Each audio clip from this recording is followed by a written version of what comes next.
Boa noite. Por 4-3, o Tribunal Superior Eleitoral absolveu a chapa Dilma Temer da acusação de abuso de poder econômico. O cálculo dos ministros que absolveram a chapa era um cálculo político. Em nome da estabilidade política, resolveram não caçar o presidente. Os ministros do TSE estavam mesmo diante de uma escolha. Ou julgavam, levando em consideração também a realidade dos fatos da política, com essa sujeira, roubalheira, corrupção, e aí tinham que caçar a chapa. Ou então, em nome da estabilidade política, absolviam a chapa e ignoravam os fatos da realidade. Escolheram a estabilidade política e se arriscaram a colher mais instabilidade ainda, além da reputação de fazer parte de um tribunal desmoralizado pelos fatos da realidade. Ao vivo de Brasília, a análise de Heraldo Pereira. As consequências políticas da decisão, a repercussão entre parlamentares e os principais destaques do último dia de julgamento. Na economia, maio tem a menor inflação dos últimos 10 anos, mas os preços ainda sufocam o consumidor. Em Santa Catarina, a primeira neve do ano. Primeiro veio a chuva congelada, depois esses floquinhos. Em São Paulo, uma exposição dedicada à variedade cultural do Brasil. Essa é uma exposição para curiosos, para quem se interessa por arte, mesmo que não seja um entendido. E ainda, os gols da Série B do Campeonato Brasileiro.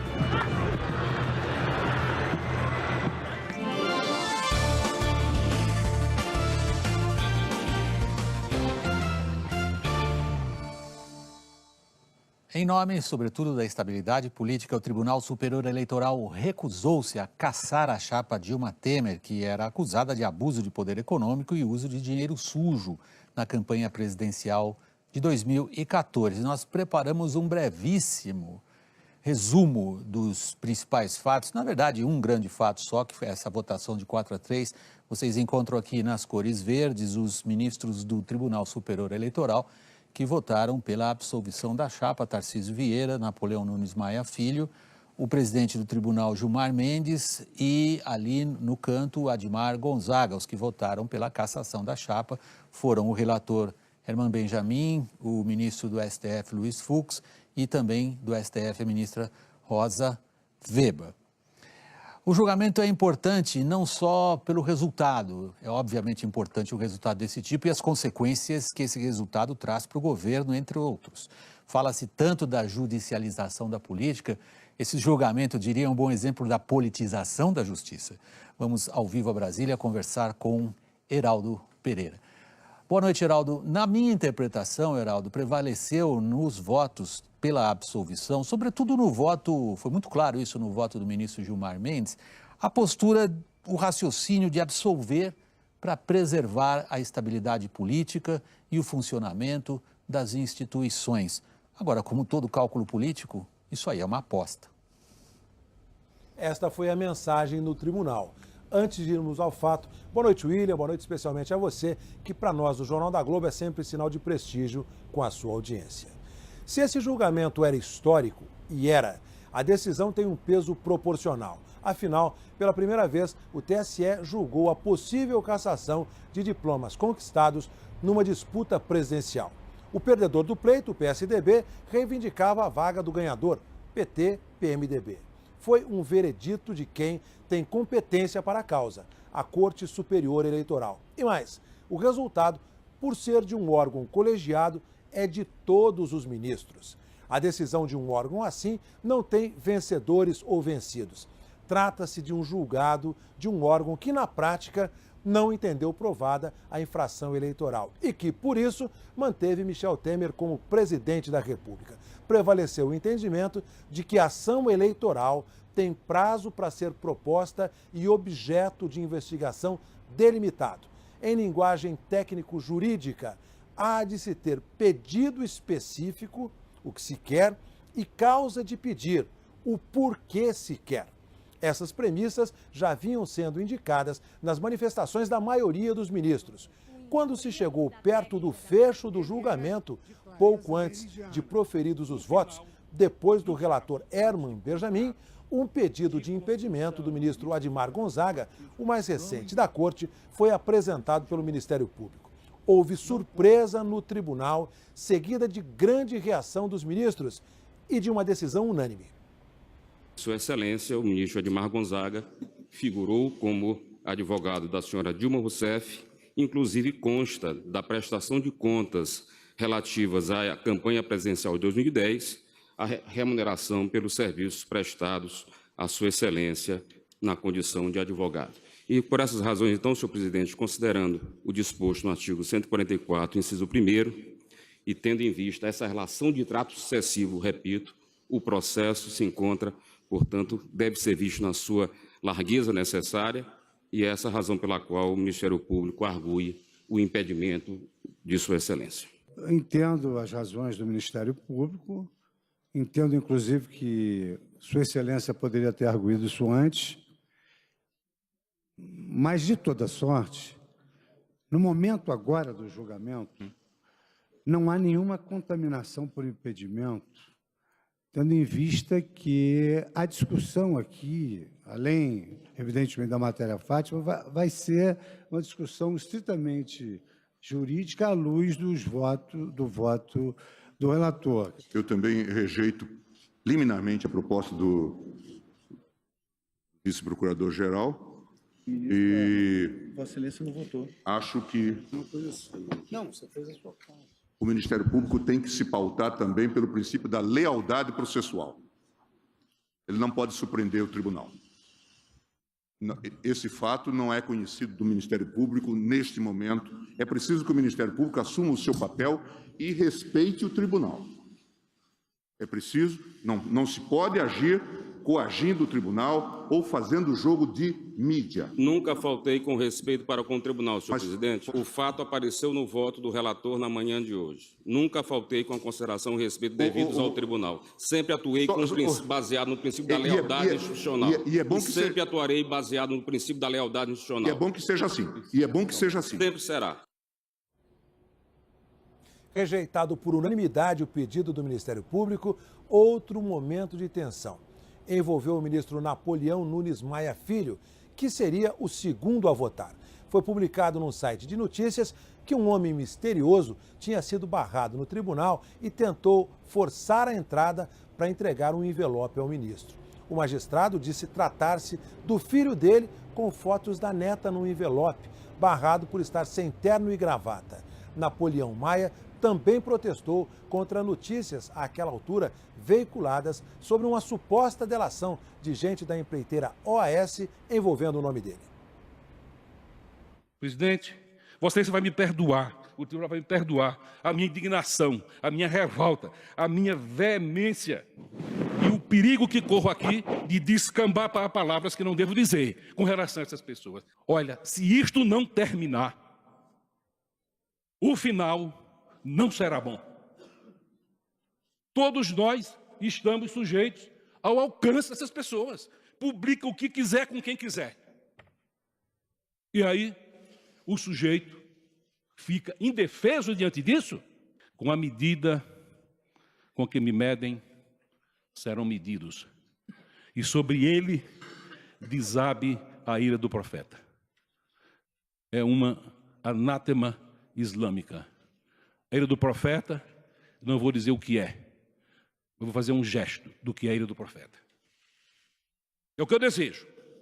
Que sobre eles desabe a ira do profeta.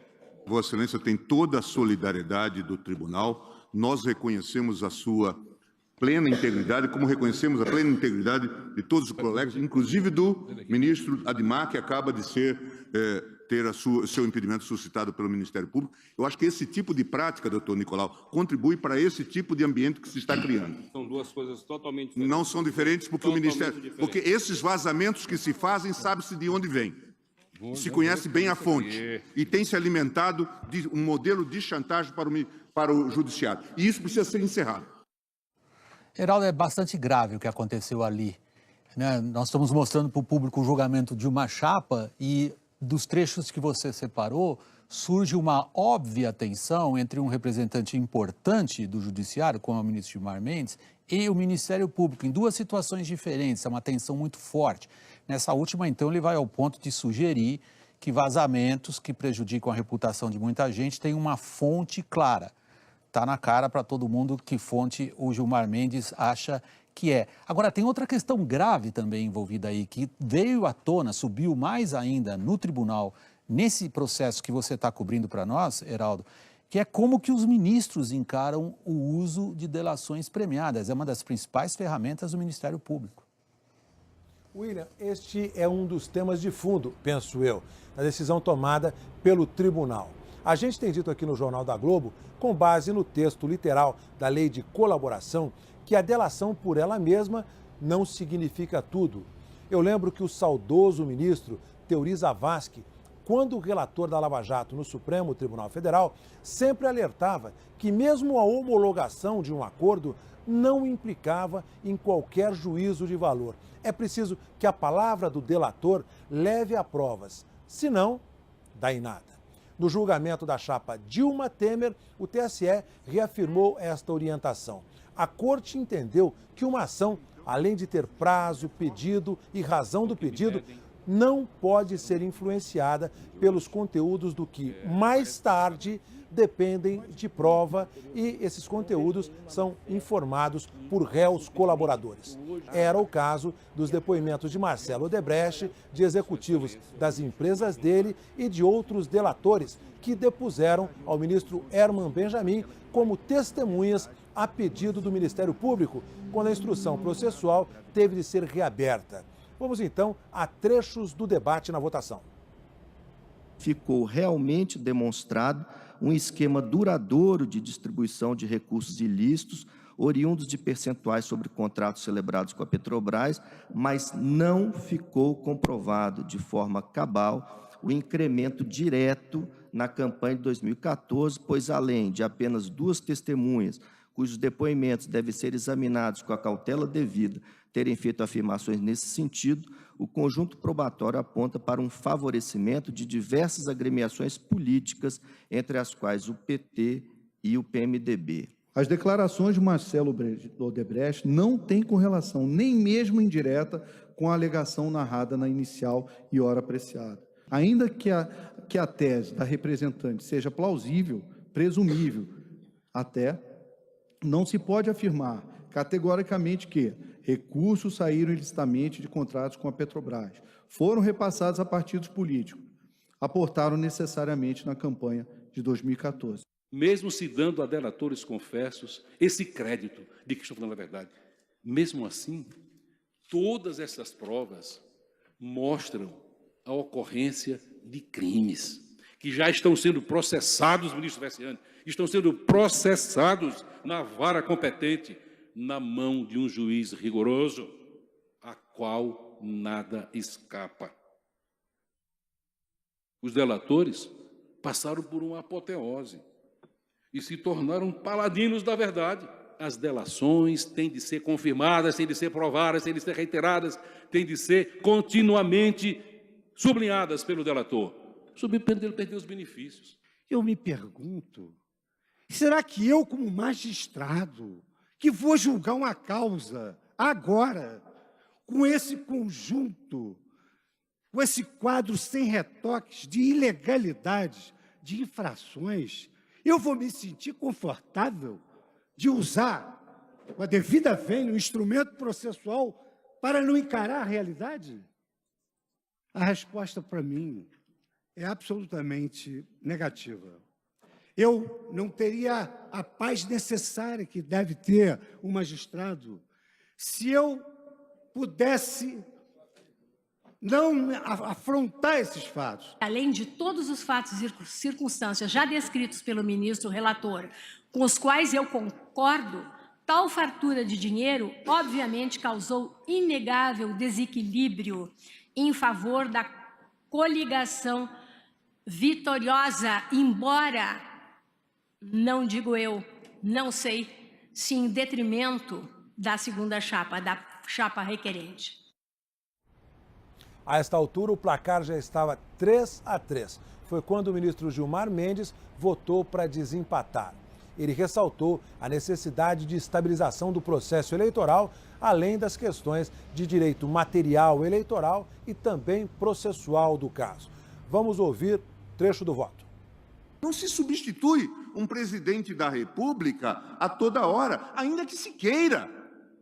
E a Constituição valoriza a soberania popular, a despeito do valor das nossas decisões. É importante, claro, dos critérios que usamos para... Mas é muito relevante. A cassação de mandatos deve ocorrer em situações inequívocas.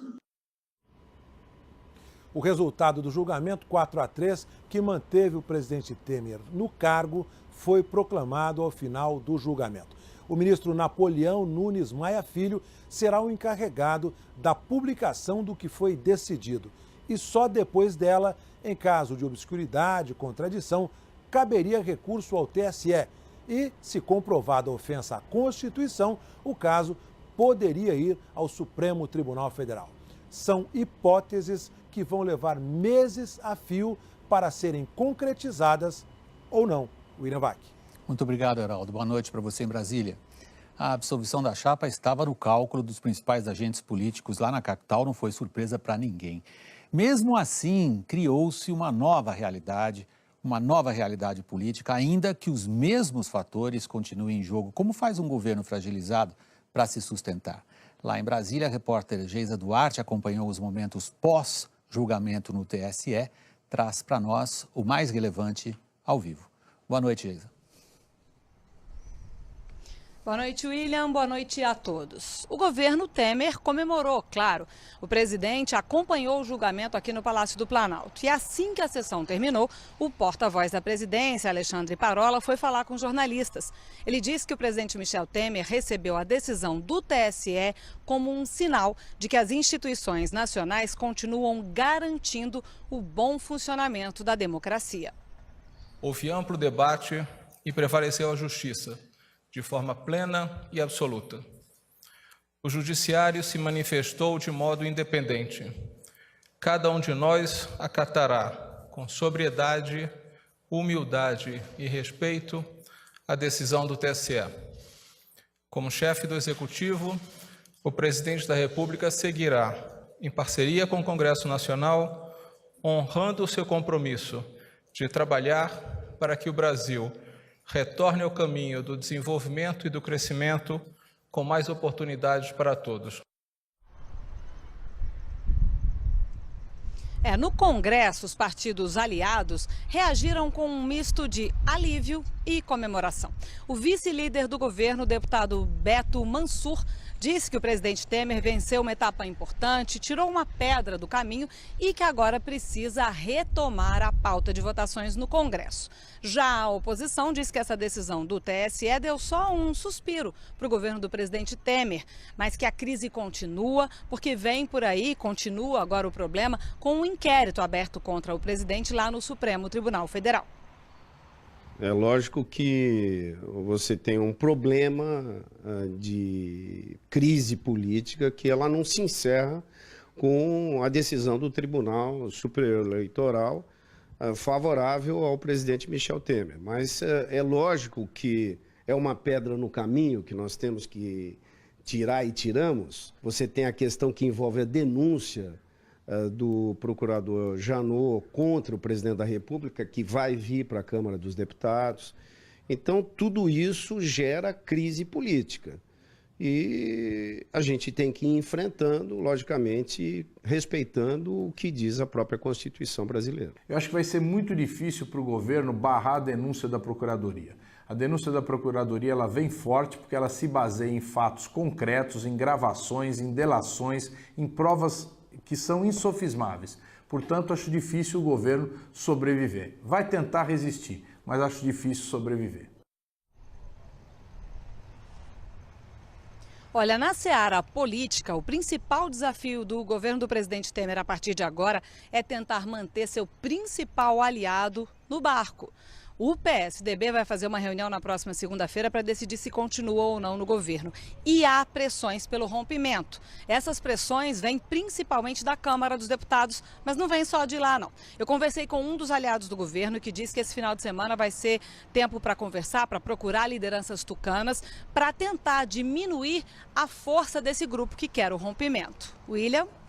Geisa, você, nesse quadro que você trouxe para nós do que foi o pós-julgamento, você se concentrou sobretudo no mundo político, tradicional mundo político de Brasília e de Brasília. Agora, também os integrantes da Força Tarefa Lava Jato falaram do julgamento e com um tom crítico, dizendo que foi político. Exatamente, William.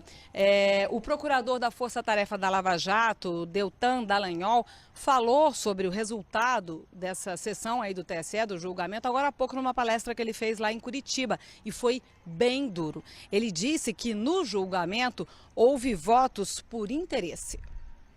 O que nós vemos é que, muitas vezes, infelizmente, a cúpula de poderes acaba se guiando por interesses. Nesse caso do Tribunal Superior Eleitoral, o que nós vemos é que alguns ministros decidiram fechar os olhos para as provas que estavam diante deles em relação a fraudes que foram judicializadas, ainda que de modo mais abstrato, de modo mais amplo, mais genérico, foram judicializadas e depois vieram provas consistentes, mas eles decidiram fechar os olhos para todas essas provas que vieram passando um péssimo sinal para o futuro da Justiça Eleitoral. Olha, e críticas vieram também da Associação Nacional dos Procuradores da República. E nesse caso, o alvo foi o presidente do TSE, ministro Gilmar Mendes, que, como a gente mostrou agora há pouco, foi muito duro, muito incisivo contra o vice-procurador-geral eleitoral, Nicolau Dino, pelo fato de Nicolau Dino ter pedido o impedimento de um dos ministros. Em nota, a associação lamentou as declarações de Gilmar Mendes na sessão. Diz que as críticas do ministro foram inadequadas e infundadas. O presidente da ANPR lembrou que o Ministério Público tem independência funcional garantida pela Constituição e que não recebe ordens de quem quer que seja. Olha, e nessa sexta-feira venceu o prazo que o presidente Michel Temer tinha para responder aquelas 82 perguntas encaminhadas pela Polícia Federal e que fazem parte do inquérito aberto lá no Supremo como consequência da delação da JBS. O presidente não respondeu a nenhuma das perguntas e o principal argumento da defesa do presidente Michel Temer foi que a Polícia Federal ainda não concluiu aquela perícia que está fazendo nos áudios da conversa que foi gravada pelo empresário Joesley Batista. O encontro que ele teve em março com o presidente Michel Temer lá no Palácio do Jaburu, tarde da noite, fora da agenda oficial. O presidente pediu o arquivamento do inquérito lá no Supremo. E agora à noite a gente fez imagens do presidente Michel Temer saindo do Palácio do Jaburu com a esposa Marcela Temer e a gente tem informações de que eles foram para um jantar na casa do deputado Alexandre Baldi, que estava comemorando aí o aniversário do presidente da Câmara dos Deputados, o deputado Rodrigo Maia. Na saída desse jantar, a nossa equipe conseguiu falar com o presidente Michel Temer. Vamos ouvir. Só a avaliação do senhor depois do julgamento? Muita tranquilidade e muita serenidade, viu? É o que vamos continuar a fazer e pacificando o país. É isso aí, William. Muito obrigado, Geisa. Boa noite para você em Brasília. Vamos agora ao comentário de Arnaldo Jabor. A decisão do TSE foi boa ou ruim? Com Temer ou sem Temer? O que seria melhor para o país? Ruptura ou continuidade? Ninguém sabe direito. Mas uma coisa é certa. Houve um julgamento seríssimo que mostra que, apesar de trancos e barrancos, as instituições brasileiras estão funcionando. Nunca houve uma crise tão grave, mas não se instalou o caos público. A estrutura do país é mais forte do que pensávamos. Estamos mais cultos politicamente, estamos vendo a verdadeira face do Brasil. E isso é bom, mesmo que doloroso. Muita gente pergunta, mas qual será a solução para o país? Mas não há solução, nem na política, nem na vida, só a morte. E perguntam também, o que vem depois da Lava Jato? Mas a Lava Jato já é parte desse processo. A Lava Jato já é o primeiro passo para refazer o país, resolvendo o nosso problema principal, que é o adultério entre o público e o privado. Talvez as crises fiquem até mais duras, porque a história não caminha em linha reta. Às vezes, andar para trás pode nos levar para frente. Ao vermos a face fraca do Brasil, ficamos mais fortes. A velha política está sofrendo uma mutação inédita. Nunca imaginamos assistir a essa espantosa novela policial. Ou seja, Com cana ou sem cana, com Temer ou sem Temer, já começamos a mudar. Por isso, temos motivo para celebrar com esperança o transe que atravessamos. Não há parto sem dor. Ainda hoje no Jornal da Globo temos a primeira neve do ano lá em Santa Catarina. Dá para ver, claro que dá para ver, tá aí a primeira neve do ano. Temos uma exposição em São Paulo, é uma viagem pela variedade cultural brasileira e, claro, sexta-feira, gols da Série B do Brasileirão. Já no próximo bloco, mesmo subindo em maio, a inflação teve o melhor índice para o mês desde 2007. A inflação, medida pelo IPCA, trouxe o melhor resultado para o mês desde 2007. Ela caiu pelos piores motivos possíveis, por recessão, diminuição geral da renda e pelo desemprego alto. Confira os números comigo aqui na nossa representação gráfica. Nós temos o desempenho dessa inflação sempre medido pelo mês de março em relação ao mês de março do ano anterior. A série histórica que nós começamos para vocês aqui nesses últimos 10 anos. Ela bateu o pico lá em 2016, caiu agora para 3,6%. A inflação em 2017, ela vem descendo constantemente e está abaixo do que seria a meta. A meta está mais ou menos aqui, 4,5%, aqui 4,7%. Deve chegar agora, maio, 3,60% ao ano. É como a inflação está rodando. A inflação está caindo, você conferiu, mas a vida continua cara. A reportagem é de Michele Barros. Os números estão despencando, mas o custo para fazer o sandubão continua amargando. É que mesmo com alguns itens subindo menos ou até baixando de preço, a inflação dos últimos meses azedou as contas. Em maio, o pão subiu 1,44% e ele já tinha subido no mês anterior.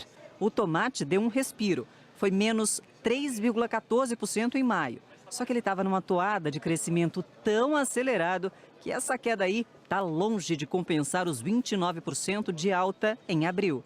A cebola continuou acelerando, aumentou 7,67%, mais até do que em abril. A carne também encareceu no mês passado. Em abril tinha caído um pouco. O queijo aumentou um pouquinho, praticamente igual ao mês anterior. A alface, no grupo das hortaliças, caiu em maio. Mas em abril, o preço tinha elevado. Agora, a batatinha insiste em estragar a hora do lanche. Subiu quase 5%, depois de ter acelerado perto de 21%. Na soma das despesas para fazer o X-salada, tem a energia elétrica, claro. Estou falando dela porque ela foi a vilã da inflação de maio. Subiu quase 9%. Na conta da hamburgueria aqui, o lucro vem diminuindo de 2 anos para cá. Os ingredientes ficaram mais caros e os outros gastos para deixar tudo funcionando, como por exemplo a energia elétrica, seguiram na mesma onda, encareceram. O pessoal também percebeu que muitos clientes deixaram de aparecer, ou porque ficaram desempregados, ou porque estão tentando economizar. A gente está mantendo os valores dos sanduíches mesmo padrão, há mais ou menos 2 anos, né? As coisas não estão tão fáceis para ninguém, né? Então a gente está segurando sim, mesmos valores. A alimentação é o item que mais pesa no bolso do brasileiro, representa 1/4 do IPCA. No frigir dos ovos, se alguma coisa ficou mais barata, não fez tanta diferença assim. O fato da inflação estar caindo não significa que os preços estejam caindo, os preços estão subindo menos. Se você juntar a esse fenômeno o desemprego elevado, então você percebe que ainda há um desconforto entre a população. A Polícia Federal fez buscas nesta sexta-feira na sede da JBS em São Paulo em uma investigação de uso de informação privilegiada no mercado de capitais. Os policiais recolheram documentos, cópias de arquivos digitais e celulares. 3 funcionários foram levados para prestar depoimento. A operação, batizada de Tendão de Aquiles, foi feita em parceria com a CVM, o órgão que regula o mercado de capitais brasileiro. A suspeita é de que a JBS e sua controladora lucraram ao comprar e vender ativos antes da crise gerada pela delação do empresário Joesley Batista. Segundo o Ministério Público, as empresas negociaram ações que evitaram uma perda de mais de 138 milhões de reais ao grupo e compraram dólares que, vendidos, renderiam um ganho de mais de 400 milhões de reais. Daqui a pouco, os gols da Série B e a seguir a armadilha em que se meteu a primeira-ministra do Reino Unido.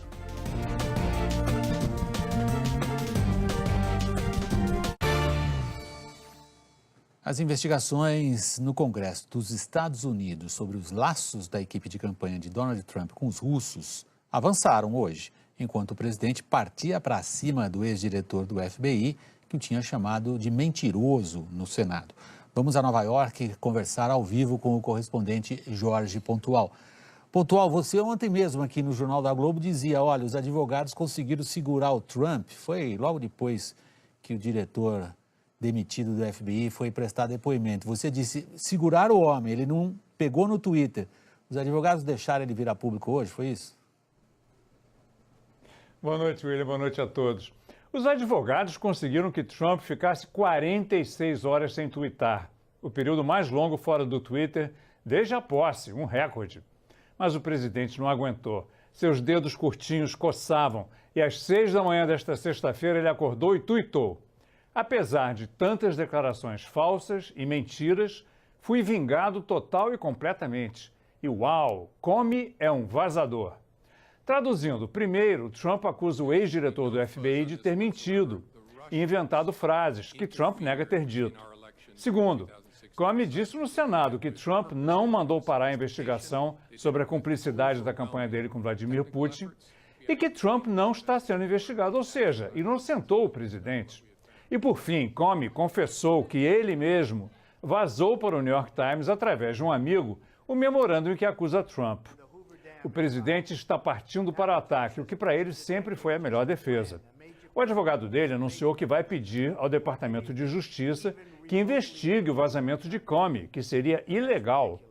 E Trump prometeu dar depoimento sob juramento, o que é arriscado, afinal. Se ele mentir nesse depoimento, poderá ser acusado de perjúrio. Foi o que levou Bill Clinton ao processo de impeachment. Trump está brincando com fogo. É o que ele mais gosta de fazer, William. Obrigado, Pontual. Boa noite para você em Nova York. A primeira-ministra do Reino Unido descartou que vá renunciar ao cargo depois de perder a maioria no parlamento. Atacada pela oposição, atacada pelo próprio partido, Theresa May foi hoje fazer o pedido formal de permissão à Rainha Elizabeth para formar um novo governo. Mais do que a bênção da rainha para governar, a primeira-ministra precisa do apoio de 10 deputados de um partido pequeno, os unionistas da Irlanda do Norte. Theresa May vai atrás de um acordo com uma legenda contra o aborto, direitos de homossexuais e que nega o aquecimento global. A alternativa seria um governo de minoria, aprovando voto a voto em troca de concessões políticas. Esse é o preço do olho grande do Partido Conservador. Quase 70% dos eleitores britânicos votaram. É o maior comparecimento desde 1997. Theresa May quis se reafirmar como líder, aumentar a maioria. Só que o resultado das urnas mostrou uma indiscutível perda de apoio. A oposição acha que isso é suficiente para que ela vá embora do governo e nunca mais volte para cá. Mesmo que formem uma coalizão, os trabalhistas não alcançariam a maioria. Mas é impossível não ver sucesso no resultado de Jeremy Corbyn. Ele conseguiu 30 deputados a mais para o partido.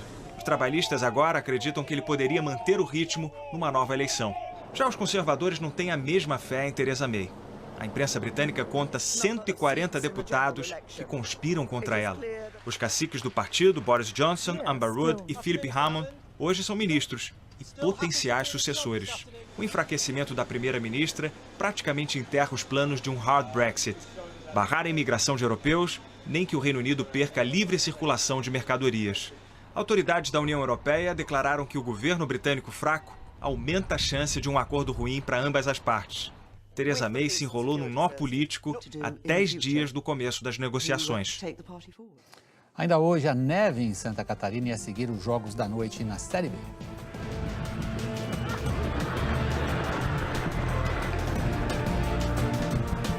Olá! Fórmula 1, nos treinos livres para o GP do Canadá, os pilotos líderes do campeonato terminaram o dia preocupados com o desempenho de um campeão mundial. Lewis Hamilton no limite. O inglês sabe que mesmo em treinos livres como o de hoje é preciso tirar tudo o que for possível do carro. Afinal, este é um momento importante do campeonato. Ele é o segundo colocado, 25 pontos atrás do líder Sebastian Vettel. O problema do Hamilton está aqui, ó. Na Ferrari, Sebastian Vettel é tetracampeão mundial, um adversário duro e que hoje também fez de tudo para alcançar o melhor ajuste do carro para o treino classificatório de amanhã. Vettel rodou 2 vezes, uma no treino da manhã e outra no da tarde. Ele explica que estava brigando com o carro, mas no fim entendeu o que o carro precisa e o que ele mesmo precisa fazer. Amanhã deve ser um dia melhor, termina o alemão. Não estranhe a tensão de Vettel e Hamilton. Apesar de estarem no topo da tabela de classificação, o mais rápido do dia foi Kimi Raikkonen, o único a andar abaixo de 1 minuto e 13 segundos. Hamilton foi o segundo e Vettel o terceiro. O finlandês, que foi pole no último grande prêmio, não vence desde 2013 e agora quer entrar na briga por vitórias. Ele diz, não tem por que estar aqui sem querer vencer. Vou tentar outra vez neste final de semana. Kimi Raikkonen é um cara frio, que comete poucos erros. E é assim que ele quer se aproveitar da pressão que existe sobre os líderes do campeonato. E no quarto jogo das finais da NBA, o Cleveland Cavaliers venceu o Golden State Warriors por 137-116, resultado que força o quinto jogo da série de 7. Você acompanha o compacto da partida dessa noite aqui na Globo, depois da série Legends, Identidade Perdida. Narração de Luiz Roberto, comentários de Hortência e Marcelinho Huertas.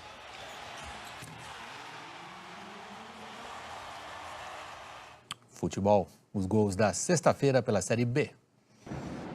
Em Santa Catarina, o Criciúma conseguiu a primeira vitória na Série B. Caio Rangel aproveitou o rebote da zaga e fez o único gol do jogo, final Criciúma 1, CRB 0. No Arruda, em Recife, pênalti para o Londrina contra o Santa Cruz. Germano cobrou e abriu o placar. No contra-ataque rápido do Londrina, Arthur ampliou a vantagem dos paranaenses. E Arthur, de novo, marcou o terceiro, um golaço. O Santa Cruz ainda descontou com João Paulo. Londrina 3, Santa Cruz 1 foi o placar final. No Serra Dourada, a troca de passes no ataque do Vila Nova terminou no gol de Alípio, 1-0 sobre o América Mineiro. Giovani fez mais um, Vila Nova 2, América 0. Ailon chutou forte e marcou o gol da vitória do Goiás sobre o Paysandu no Mangueirão, 1-0.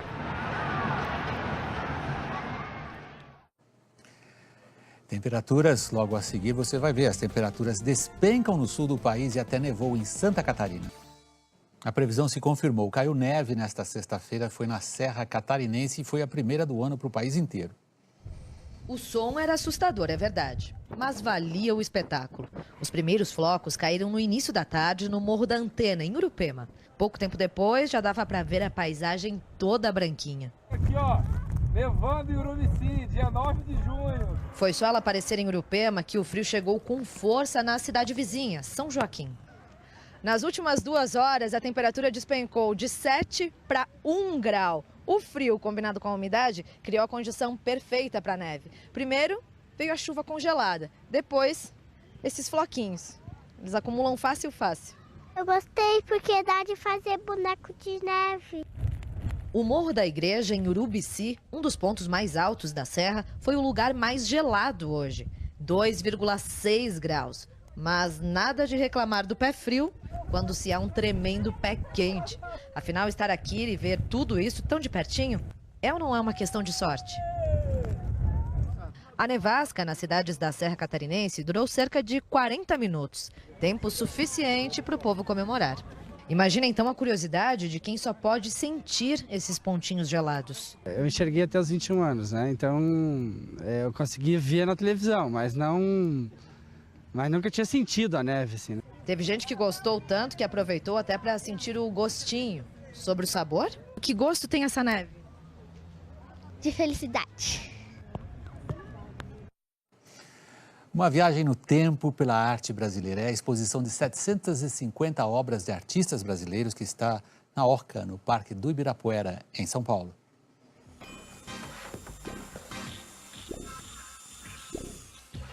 A obra de arte projetada por Oscar Niemeyer foi inaugurada em 1954, ano do 4º centenário de São Paulo.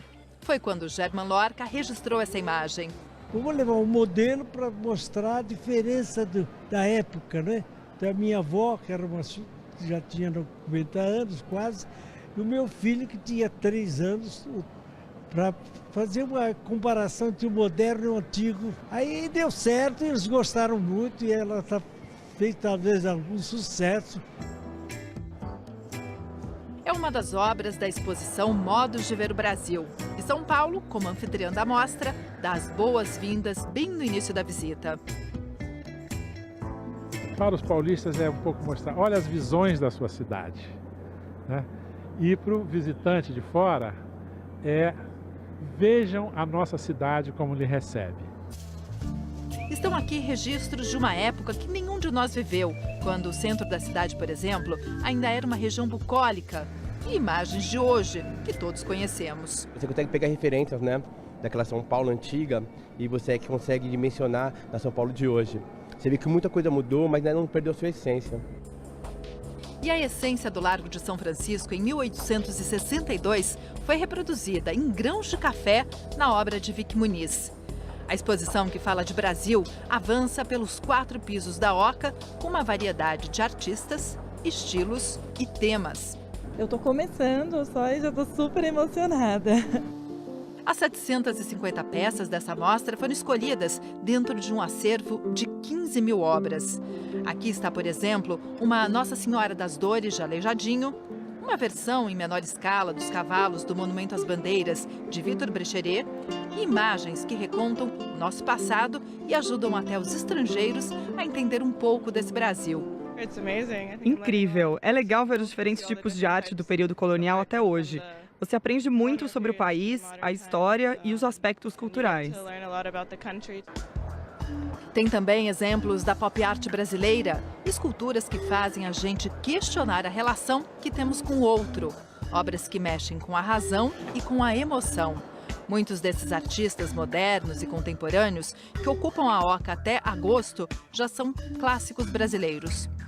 O visitante vai encontrar um panorama da arte no Brasil. Ele vai poder entender um pouco mais da história da arte brasileira e a história dos próprios brasileiros a partir da arte. Essa é uma exposição para curiosos, para quem se interessa por arte, mesmo que não seja um entendido. Nesse piso, os curadores reuniram um pouco da arte experimental. Algumas obras unem arte e tecnologia. Essa aqui foi desenvolvida num laboratório de mídias interativas. Aqui o observador experimenta a sensação vertiginosa de descer uma escada virtual.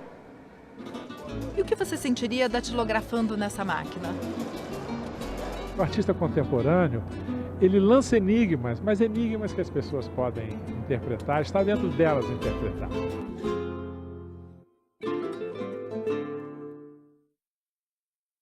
O Jornal da Globo está terminando. Para rever nossas reportagens, vá ao Globo Play. Outras notícias na edição de sábado do Jornal Hoje.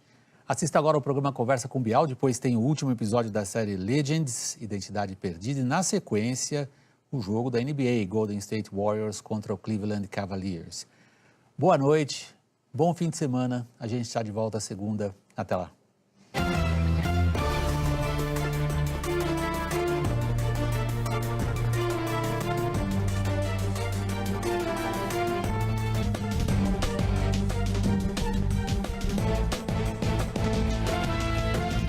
Boa noite.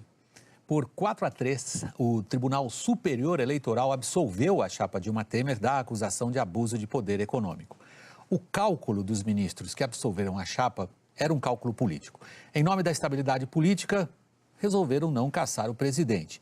Os ministros do TSE estavam mesmo diante de uma escolha. Ou julgavam, levando em consideração também a realidade dos fatos da política, com essa sujeira, roubalheira, corrupção, e aí tinham que caçar a chapa. Ou então, em nome da estabilidade política, absolviam a chapa e ignoravam os fatos da realidade. Escolheram a estabilidade política e se arriscaram a colher mais instabilidade ainda, além da reputação de fazer parte de um tribunal desmoralizado pelos fatos da realidade. Ao vivo de Brasília, a análise de Heraldo Pereira. As consequências políticas da decisão, a repercussão entre parlamentares e os principais destaques do último dia de julgamento. Na economia, maio tem a menor inflação dos últimos 10 anos, mas os preços ainda sufocam o consumidor. Em Santa Catarina, a primeira neve do ano. Primeiro, veio a chuva congelada. Depois, esses floquinhos. Em São Paulo, uma exposição dedicada à variedade cultural do Brasil. Essa é uma exposição para curiosos, para quem se interessa por arte, mesmo que não seja um entendido. E ainda, os gols da Série B do Campeonato Brasileiro.